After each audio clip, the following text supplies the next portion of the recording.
읽은 신약성경 야고보서 3장입니다.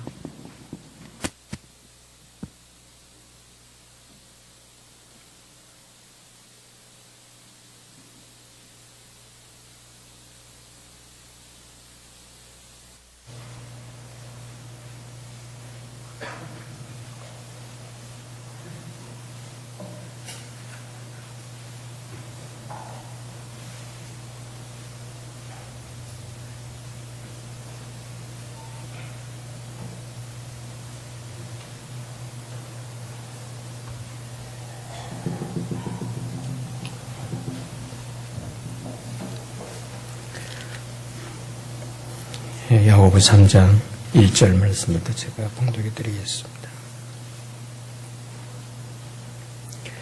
내 형제들아, 너희는 선생된 우리가 더 큰 심판을 받을 줄을 알고 많이 선생이 되지 말라. 우리가 다 실수가 많으니 만일 말에 실수가 없는 자면 곧 온전한 사람이라. 능히 온몸도 굴리시으리라. 우리가 말을 순종케 하려고 그 입에 재갈 먹여 온몸을 어거하며 또 배를 보라. 그렇게 크고 강풍에 밀려가는 것들을 지극히 작은 키로 사공의 뜻대로 운전하느니 이와 같이 혀도 작은 지체로 돼 큰 것을 자랑하도다. 보라, 어떻게 작은 불이 어떻게 많은 나무를 태우는가. 혀는 곧 불이요 불의의 세계라. 혀는 우리의 지체 중에서 온몸을 더럽히고 생의 바퀴를 불사르나니 그 사르는 것이 지옥불에서 나느니라. 여러 종류의 짐승과 새며 벌레와 해물은 다 길들므로 사람에게 길들였거니와 혀는 능히 길들일 사람이 없나니 쉬지 아니하는 악이요 죽이는 독이 가득한 것이라. 이것으로 우리가 주 아버지를 찬송하고 또 이것으로 하나님의 형상대로 지음을 받은 사람을 저주하나니 한 입으로 찬송과 저주가 나는도다. 우리 함께 읽습니다. 내 형제들아,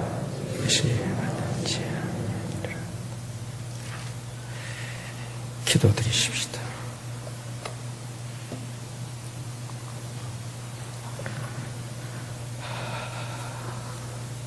자비로우신 주님, 오늘도 주님의 인내하심, 자비와 긍휼의 은혜로 이렇게 살아서 내 호흡으로 또 내 몸으로 움직이는 이런 건강으로 주님의 이름이 있는 이곳에, 주님의 이름으로 모이는 이곳에 함께해서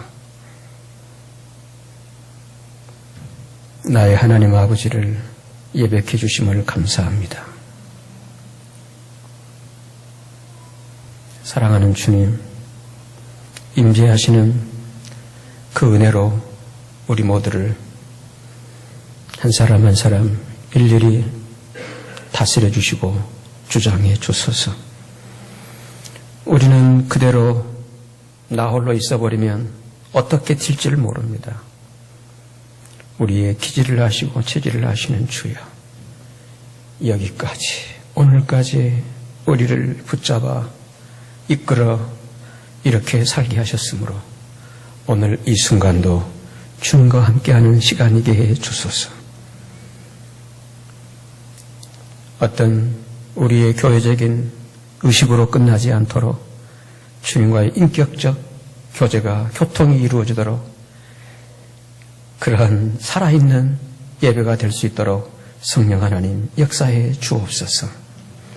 종이 또한 주님의 말씀을 대언하려고 하옵나니 붙잡아 주시고 아버지의 마음으로, 아버지의 심정으로 이 말씀을 잘 대언할 수 있도록 주장해 주소서.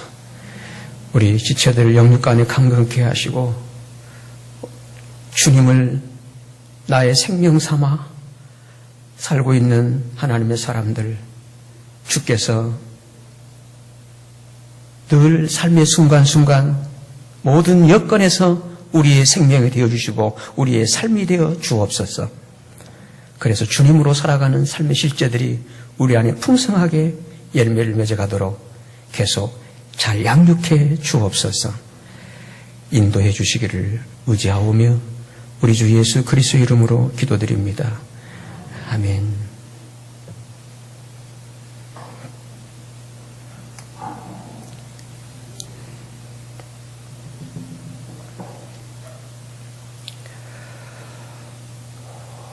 오늘은 추석을 앞둔 주일이네요. 우리가 이런 명절을 지내면서 가장 신경 써야 할 것이 있다면 저는 개인적으로 그것이 언어의 문제이지 않나, 언어의 문제이지 않나 싶습니다. 그래서 오늘은 마치 추석 특집처럼 이 언어의 정체에 대해서 말씀을 드리겠고요. 그렇게 예배를 제가 준비를 했네요. 우리가 읽은 이 야고보서시는 우리 신앙의 성숙과 삶의 일치를 주제로 기록되어 있습니다. 어떤 열심으로 믿는 척을 해도 삶이 없다면 아니다는 것입니다.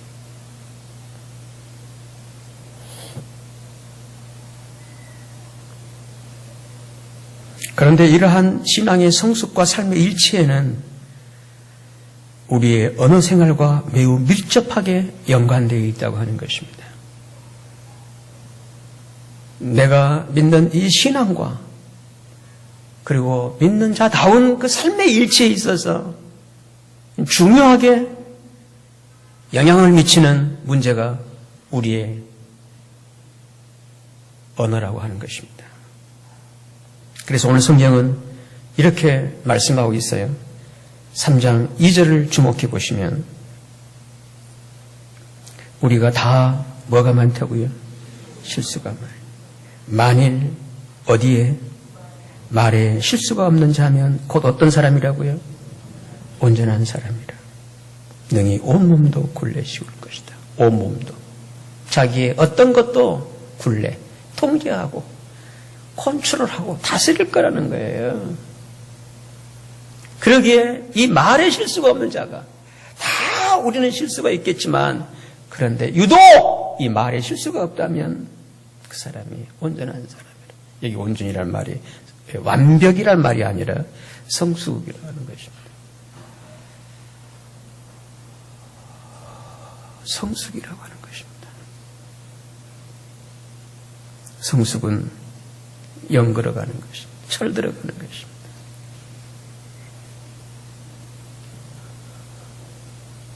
성숙은 의미를 깨우치는 것입니다. 무의미의 허무가 아니라 이런 거구나. 그게 성숙이라는 거예요. 그게 온전한 사람이라는 것입니다. 누가 온전인가요? 말에 언어가 달라진다면, 말에 진보가 있다면 그 말에 생각나는 대로가 아니라 본능대로가 아니라 기질대로가 아니라 내가 믿는 믿음에 의해서 영향을 받고 있다면, 지배가 되고 있다면 그 사람이 성숙해가는 사람이라고 하는 것입니다. 그러므로 성도 여러분, 이 성경이 말하는 언어의 정체 그 첫 번째는 누구나 말에는 실수가 있다고 하는 것입니다. 말에는 실수가 있습니다. 동의하십니까? 말에는 실수가 있습니다. 실수하지 않기 위해서는 말 안 하면 될 거 아니겠어요? 근데 인간은 언어적 존재입니다. 유독 인간만이 그런 언어를 가지고 있어요.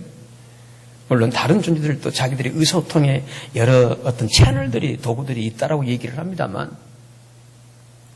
아주 유독 인간에게만 이 언어라고 하는 독특한 독특한 이 기능을 주어서 인간 문화사회를 이렇게 만물의 영장처럼 살게 했다라고 모두가 인류학자들이 그렇게 결론들을 내리고 있죠. 문제는 이런 소중한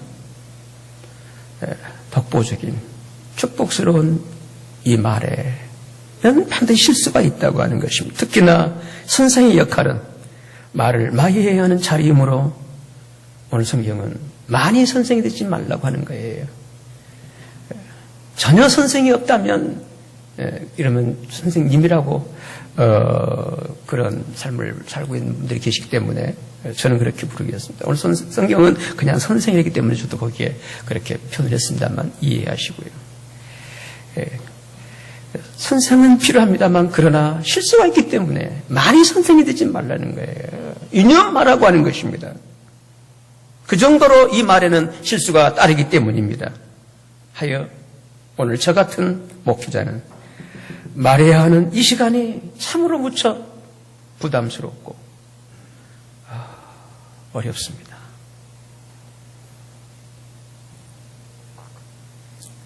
자칫하면 말을 실수해서 지체들에게 의도치 않는 상처를 줄 수도 있을 뿐더러 이 말씀으로 남을 헤아리는 그 헤아림 때문에 오히려 제가 헤아림을 받을 수 있기 때문입니다.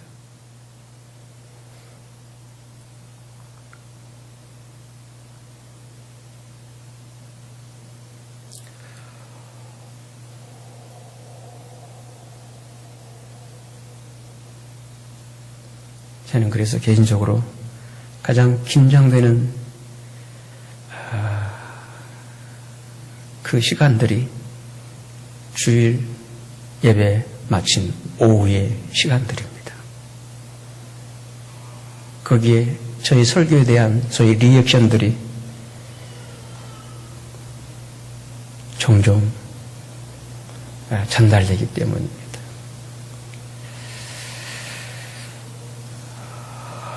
얼마 전에 아마 지난 주일 어느 분의 운명시에 이런 그 감사헌금 봉투에 이런 글이 실려 있어요. 읽어드리겠습니다. 오늘 주신 말씀 입안에 넣고 하루 종일 오물거린다. 삼키지도 뱉지도 못한 채.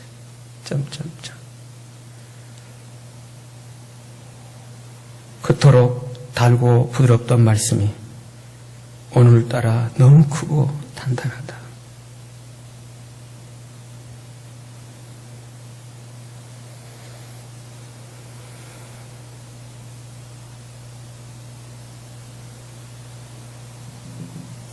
여러분, 이런 대목을 읽어가는 저의 간담은 어떻게 했습니까?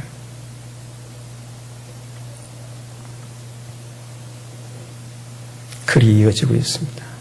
늦은 밤 내 입안은 다 얼었고 나에게 그 말씀을 씹을 리가 없음을 알았다. 하염없이 눈물이 흐른다. 지친 내 육신을 딱딱한 침상에 누이고 잠을 청하는데 간절함이 내 속에서 솟구쳐 그 말씀을 통째로 삭혀버렸다. 그 다음 글이 있습니다만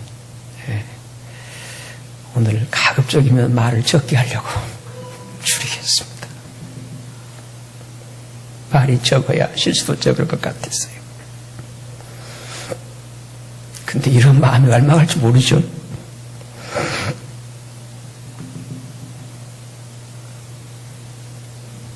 성도 여러분, 우리 사람은 인생을 살면서 많은 실수들을 하실 것이에요. 행동의 실수도 많이 하겠지만 그것보다 더 깊은 실수는 말로 하는 실수이지 않겠나 싶습니다. 그것은 말의 실수는 그냥 말 실수로 넘어갈 수 없을 정도로 후유증이 크기 때문입니다.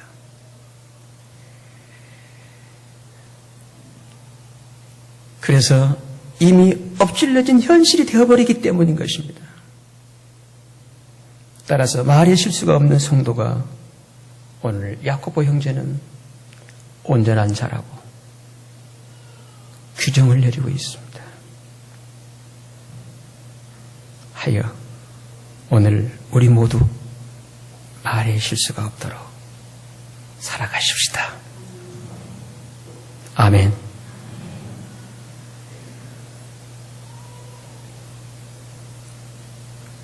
그런데 우리 모두는 내남할 것 없이 말의 실수를 할 수밖에 없다고 하는 것이 또 야고보 형제의 증언이에요.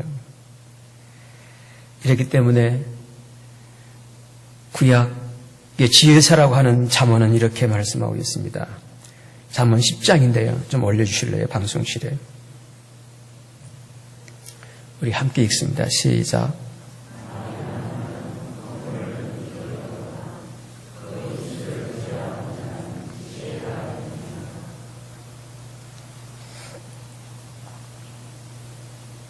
누가 지혜 있는 자냐 하는 거죠.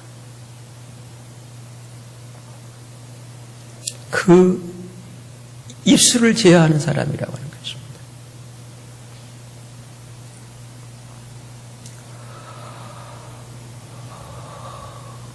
그렇게 성도 여러분, 예수 그리스도를 믿는 이 신앙생활에는요, 반드시 내 혀를 통제해 주시는 주님의 은혜가 함께 하실 줄로 믿습니다.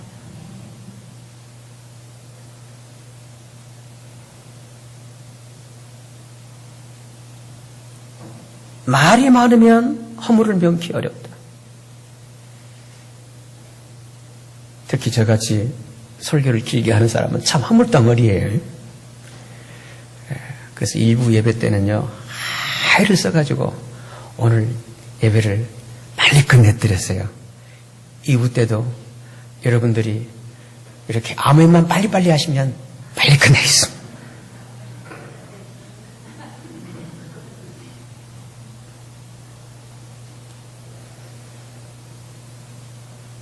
그 입술을 제어하는 자가 지혜 있다. 누가 지혜 있나요? 말 잘하는 사람이 아니라 그 말을 통제하는 사람입니다.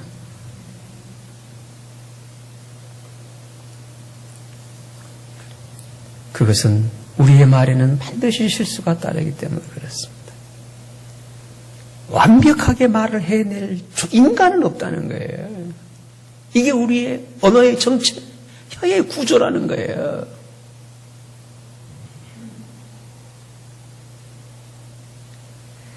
그 다음 이 언어의 정체에 대해서 오늘 성경은 이렇게 말씀하고 있는데요.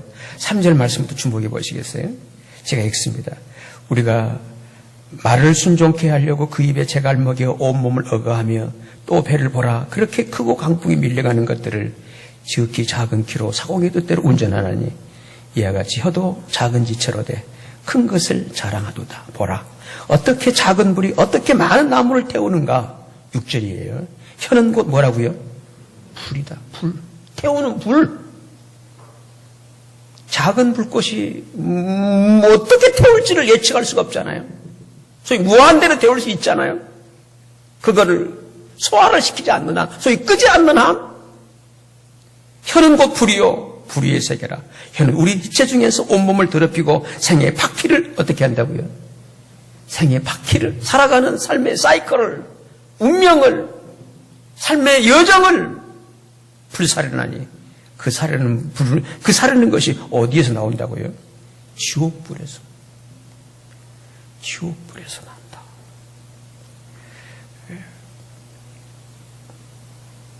이 비유는 작은 것이 큰 것을 지배해버린다고 하는 이 혀의 권세를 묘사하고 있어요. 그러므로 우리 사람이 죽고 사는 것이 혀의 권세에 달려있다라고 해도 결코 저의 가오는 아닐 것입니다. 특히나 6절 말씀을 다시 한번 주목해 보시겠어요?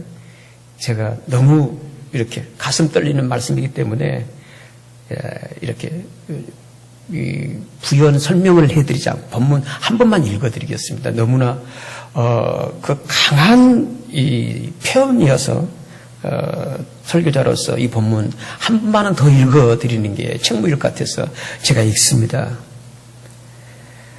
혀는 곧 불이요 불의의 세계라. 혀는 우리의 지체 중에서 온 몸을 더럽히고 생에 바퀴를 불사르나니 그 사르는 것이 지옥불에서 나느니라.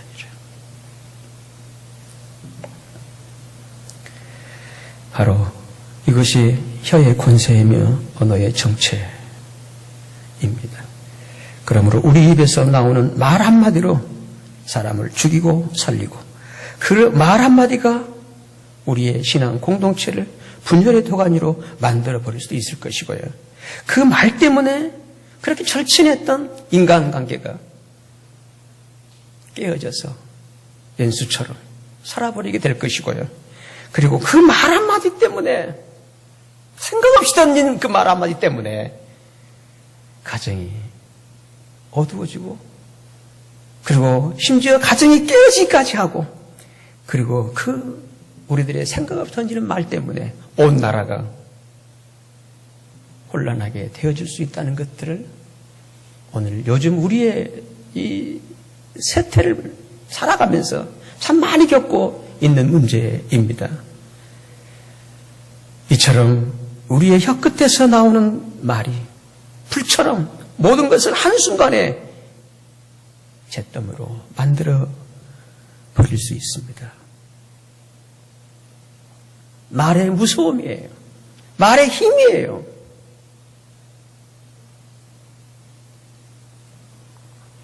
옛날 중국의 유나라 때부터 사용되었던 그 사자성어인데요. 제가 소개해 드릴게요. 사민성어라고 하는 말이 있습니다.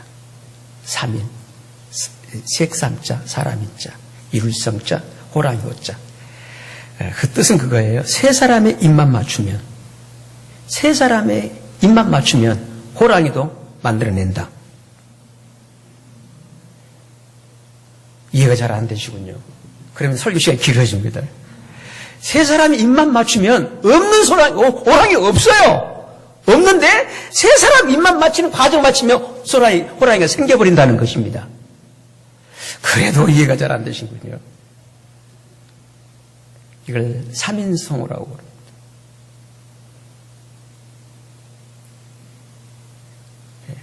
오늘의 사회에서는 이런 분위기를 소위 그 카더라 통신이라고 부르더라고요. 카더라. 그래 따더라. 이 말이 세 사람만 거치면 팩트가 되어버리는, 사실이 되어버리는 카더라 통신 들어보셨어요? 말의 위력입니다. 우리가 말을 하고 살 수 있다는 것은 분명 은혜이고 축복입니다. 하지만 이 말 때문에 일어나게 된 일들은요, 상상을 초월하기가 어려워요.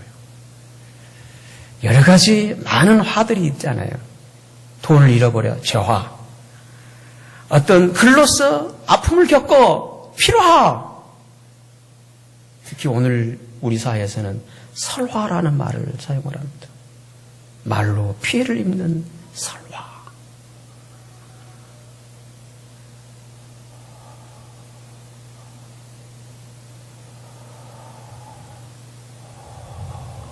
요즘 사람들의 언어는 무서울 정도죠.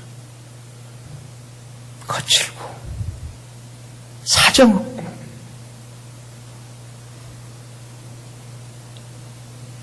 그래서 이 설화의 피해들이 많은 것 같습니다. 더 나아가 이 언어의 정체는 그렇게 어떤 파워, 힘만 있는 게 아니라 거기에 독성까지 붙어 있다는 거예요. 독성까지. 이게 그래서 오늘 7절 말씀을 한번 보실까요? 7절 이렇게 말씀하세요. 여러 종류의 짐승과 새며 벌레와 해물은 다 길들므로 사람에게 길들었거니와 8절이에요. 무엇은요? 혀는 혀가 맺히더라? 혀가 맺히죠? 아, 치수를 모르시는구나. 여러분, 치수 공부를 안 하셨군요. 인치 공부를 하셨습니까? 이 혀는 능히 길들일 사람이 없나니 쉬지 아니하는 뭐라고요? 악이요. 무슨 독이요? 죽이는 독이. 또 어떻게 해요? 그것도 가득해버려요.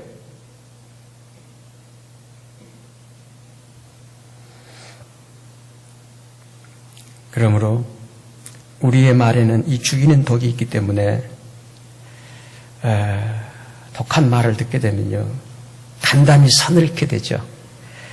그러면서 다양한 신체 질환까지 유발시킨다고 그래요. 이런 임상을 거쳐서 표현되어주는 요즘의 용어들이 있죠. 저를 한번 따라해 보실래요? 언어폭력.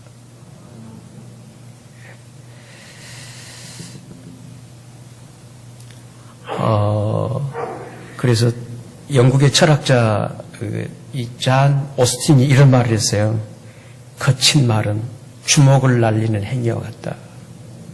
그게 언어의 위력이라는 거예요. 특별히 가정 안에서 가족끼리 모이는 모임의 자리에서 얼마나 귀한 모임이에요. 멀리서들 그렇게 어려운 길을 헤치고, 그런데 생각 없이 던진 말 한마디가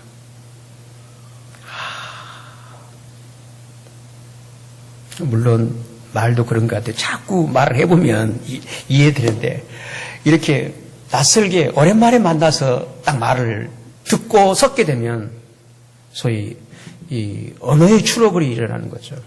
랭귀지 트러블이라고요. 언어의 이 충돌? 트러블? 네, 충돌이 일어나는 것이죠.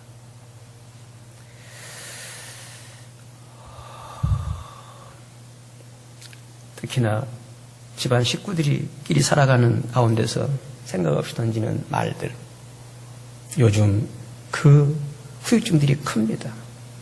특히 요즘은 은퇴 세대라 하잖아요. 네, 일하시다가 이제 집안에 계시는데, 아내로서도 이렇게 건넬 말이 당신 이렇게 하라고, 그저 큰 소리는 아니고 잔소리이거든요. 근데 그런 소리 자꾸 들으면요, 이게 폭력이 됐다는 거예요. 네. 또 그동안 계속 이렇게 밖에만 있다가 집안에 있으니까 이게 보이는 게 아내가 살림을 사는 게 보이는 거예요. 특히 저같이 좀 이렇게 제 성격이 정갈스럽습니다. 그런데 이해하십시오. 저 입사람은 아니에요. 여러분들이 이해해 주셔야 돼요. 저는 이 세계를 넘는데 벌써 4, 50년 이렇게 훈련받고 있습니다. 전에는 그냥 던졌죠. 근데 지금은 아니죠. 잔소리. 이게 완전히.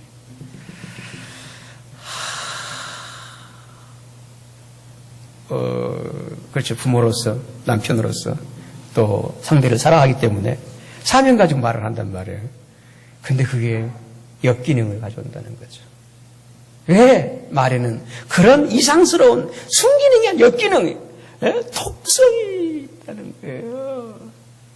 이거를 빼내고 말하면 좋을 텐데, 주 안에서 모처럼 이런 독성들을 빼내고 좋은 말로, 살리는 말로 우리가 살아가게 되시길 바랍니다. 이 대안에 대해서는 다음 주일에 언어의 그 정체, 속편으로 말씀을 드리도록 할게요. 제가 사실은 그동안 에베소서를 계속 이렇게 강의해 왔잖아요. 그런데 불현듯 주초에 추석이라는 거예요. 그게 떠오르는 거예요. 이렇게 주변 분위기를 보면서, 그렇다면, 그러면서 이런 명절에 우리 서로에게 가장 실질적으로 도움이 되는 그런 진리가 있다면, 말씀이 있다면 뭘까 하다가 제가 인도를 받았고요. 그리고 제 기억으로서는 이 야고보 3장을 참 설교를 했던 기억이 거의 없어요. 그 정도로 참 두렵고 떨리는 그런 본문이었기 때문입니다. 언어 폭력이 가장 난무하는 곳이 여러분 놀라웠게도 이 가정이라는 거예요. 그리고 이제 좀 나간다면 직장이라고 그렇게 얘기를 해요. 그래서 여러분께서 굳이 가족끼리 왜 이래 이렇게 해야 할 말씀이 있다면 굳이 말이 필요하다면 바라는 것은 막말하지 마시고요. 무슨 말 하지 말고요. 막말은 막 가는 말입니다. 막말하지 마시고 무슨 말을 하셔야 되냐면 저를 따라합시다. 정말 감정정자 마음이 담긴 사랑이 담긴 정말을 하게 되시기를 바랍니다. 그래서 막말은 2인칭으로 하는 말이에요. 그래서 너는 왜 그래? 너는 왜 늘 그 모양이야? 자기를 빼내고 2인칭으로 하는 말입니다. 그런데 이 정말은요 1인칭으로 하는 거예요. 나는 네가 이랬으면 좋겠어. 이렇게 2인칭으로 하지 마시고 1인칭으로 이렇게 말하는 우리이시기를 바랍니다. 그러면 그렇게 언어의 폭력이 아니라 거기에서 서로 소통을 하는 거죠. 이해를 하는 것이고 저분이 원하는 거 상대가 원하는 이거구나. 얼마나 그 관계가 더 깊어지겠어요. 이렇기 때문에 언제나 우리의 말에는 이런 악과 독이 있음을 인식하고 말하는 우리가 되십시다. 뭐가 있다고요? 우리의 말에 뭐가 있다고요? 악과 독이 있어요. 악도고 하게 하지 마시고 이건 성경의 말씀이세요. 그래서 자꾸 말을 부드럽게 하시려고 하셔야 돼요. 그리고 이 악독한 소위 쌍시옷이 들어가는 이 단어가 있으면요 가능한 스탑을 하셔야 돼요. 가능한 스탑을 하셔야 합니다. 그걸 뱉어내게 되면 그 다음 제가 결론으로 이제 말씀을 드리겠는데요. 문제는 이렇게 내가 하는 그 말의 열매를 내가 먹게 된다고 하는 것이에요. 우리 잠언 말씀을 좀 올려주실래요? 잠언 18장인데요. 21절입니다. 잠언 18장 21절. 우리 함께 읽으실까요? 시작.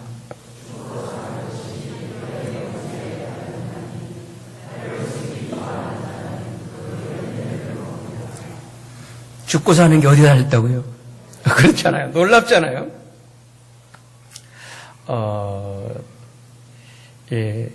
그래서 죽어가는 사람, 살아가는 사람 차이는 말투가 다릅니다.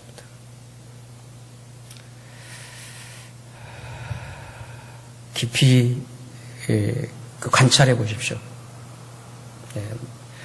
잘 살아가는 사람, 근데 안 돼, 죽어가는 말투가 달라요. 말이 다릅니다. 죽고 사는 권세가, 죽고 사는 것이 어디에 달렸다고요? 혀의 권세. 따라 혀의 권세. 혀의 능력이라고 표현하고 있질 않아요. 권세라고 하니까요. 이건 아마 비교급이 없기 때문인가요? 비교급이 없는 그 힘, 그 권세인 것 같아요. 능력은 비교급이 있는 힘을 말하고 있는 것 같고요. 성경이 쓰는 용어는 그런 것 같습니다. 그래서 혀를 쓰기 좋아하는 자는 그 열매를 먹는다.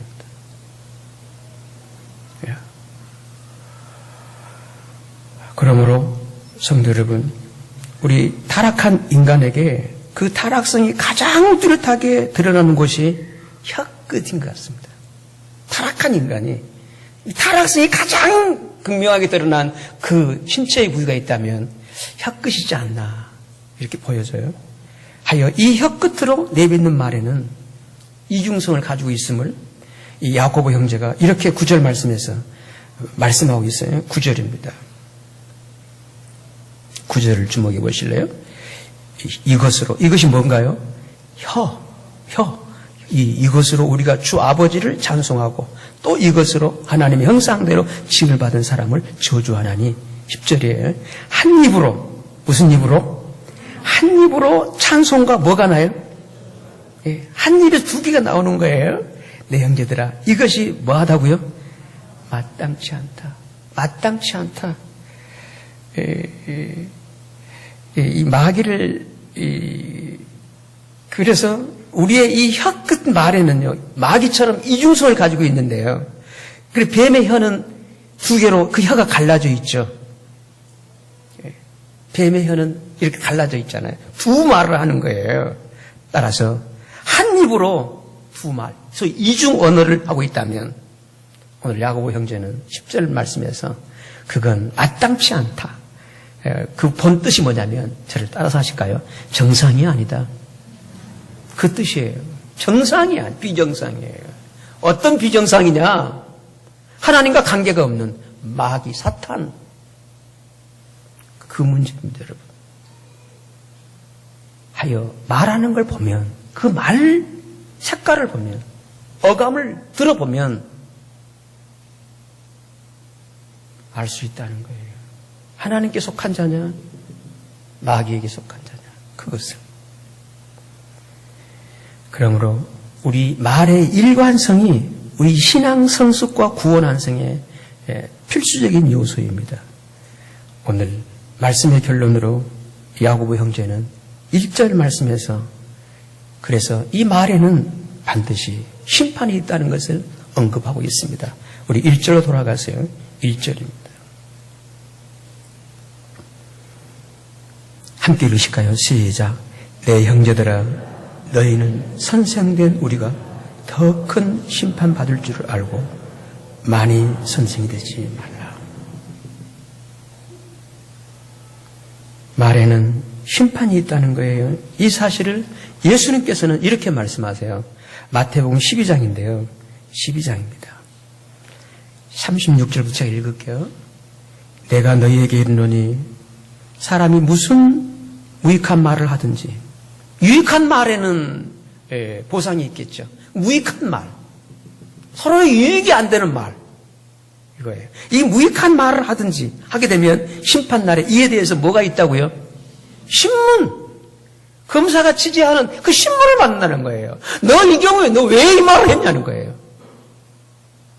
예, 이건 아니지 않냐는 거예요. 그렇잖아요. 예, 여러분 지체끼리 서로 유익된 말이 있어요. 지체를 바로 세워가는 데 있어서는 참 우정의 충원이죠. 필요한 거죠. 그런데 그런 유익이 아니라 무익한 말을, 예, 이때 바로 주님이 말씀한 거예요. 심판날에 이에 대해서 뭘 받는다고요? 요즘 검사 무서운 거 아시죠? 검사가 다가와 신문을 해요. 그래서 37절 이렇게 말씀하는 거예요.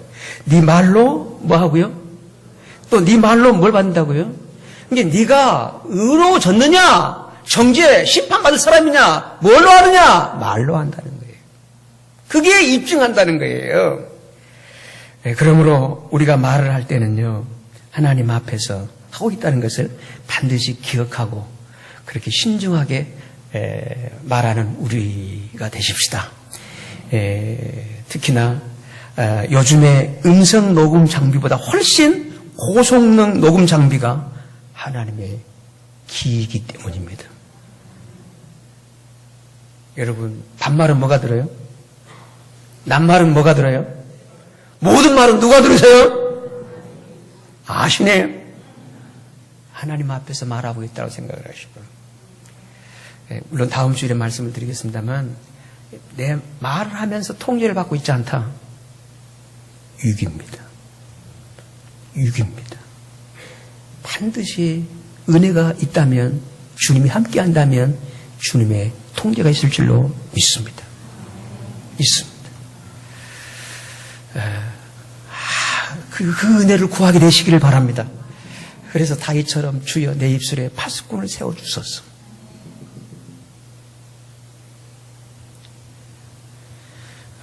이런 통제 속에서 말이 되고 있다면 죽이는 말이 아니라 살리는 말이요, 어떤 분위기를 깨트릴 말이 아니라 분위기를 살려내는 축복스러운 창조적인 언어가 될 줄로 믿습니다. 우리의 언어에는 하나님의 심판이 있다는 거 잊지 마시고요. 따라서 내가 한 말이 그대로 돌아온다면 그것이 심판이지 않겠습니까?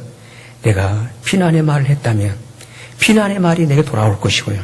축복의 말을 했다면 축복의 말이 돌아올 것입니다. 그러므로 부디 이번 추석 명절에는 들어서 서로에게 이렇게 유익하고 행복하고 격려가 되고 위로가 되어지는 기분 좋은 정말과 덕담만 나누어주고 그리고 뿌려지는 삶이 있게 되시기를 바랍니다. 기도하시죠.